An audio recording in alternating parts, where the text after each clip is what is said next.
وللعلم مش المجتمعات البشرية بس اللي بتطبق النظام، هناك معجزة ربنا خلقها.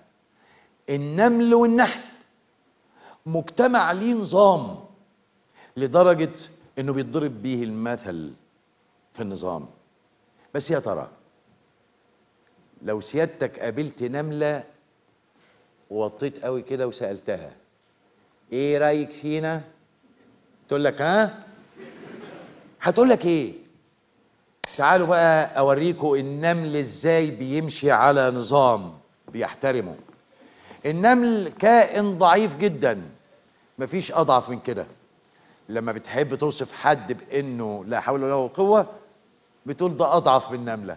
شوفوا بيعمل ايه، شوفوا بينقل الورق ازاي. لا حد زق حد ولا حد خطف ورقه من حد. والنمل كمان مش بس في الارض، في البحر، في الميه بيعمل مع نفسه مجموعه كانها مركب قافله مشبكين رجليهم في بعض، ما حدش يقدر يغرقهم. لا، ولما يبقى في فرع شجره ومقطوع، تضحيه واثاره. بصوا القافله دي عملت كوبري عشان ينقلوا عليه. قمه التضحيه والاثار والنظام. شوفوا بصوا الكوبري، في نظام، في سيستم. ومع ذلك لما يجي بني ادم عايز يشتم واحد تاني يقول له يلا يا حشره.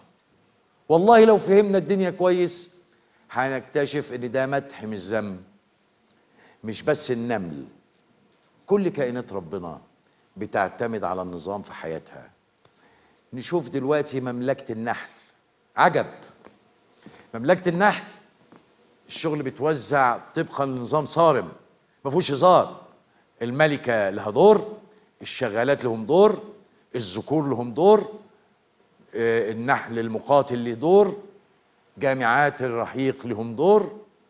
نظام محكم. ما يقولكش بقى ما الملكة تعمل كل حاجة، ما هي ملكة ليه؟ احنا مالنا، ما يشتغلوا هم. كأنهم شركة عندهم أعظم قسم HR، موارد بشرية. شوفوا بيبنوا الخلية ازاي، دقة ونظام بيتحركوا بيها. مصطفى بينحت بحماس ازاي. بصوا فؤاد رايح يساعده. شفتوا مها اللي جسمها على قدها ما حدش زقاها. بصوا ثانية بتساعد بكل حنية. معقولة؟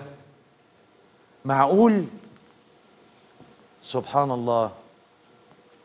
تخيلوا دي مصر، تخيلوا دي مصر واحنا بنبنيها كده بالنظام ده.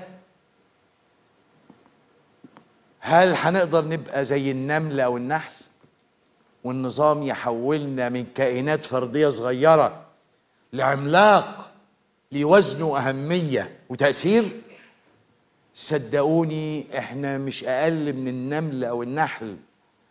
احنا ممكن نبقى زي النمل. لا مش في العدد، لا تفهمونيش غلط، في النظام.